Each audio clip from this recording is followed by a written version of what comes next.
Somon Mahamadbekov қаҳрамони ҷаҳон дар риштаи ҷудо миёни ҷавонон пеш аз ҳузури 24 октябр таърихи Красноярск душанбе ба ватан баргашт.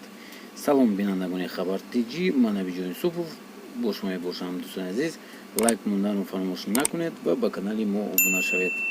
барои пешвоз гирифтани қаҳрамони тоҷик дар фурудгоҳи байналмилалии Душанбе садҳо ҳаводор, мақомдорони бахши варзиш ва наздикони Сомон Маҳмадбеков ҷамъ омада буданд.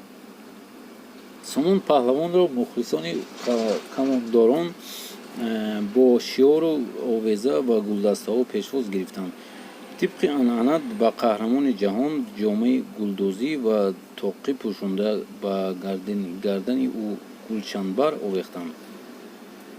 Сомон Маҳмадбеков дар чемпионати ҷаҳон миёни ҷавонон дар вазни 73 кило бар варзишгарони Кеп Верд, Семедо Клаудиано Қирғизистон, Асад Масабиров Белгия, Абдулмалик Умаев дар чоряки финал бар намояндаи Итолои Эдуардо Мелла, дар нимфинал бар Самуэл Гансер аз Австрия ва дар финал бар Георгий Элбакиев аз Русия даст боло шуда унвони чемпиони ҷаҳонро миёни ҷавонон сазовор гардид.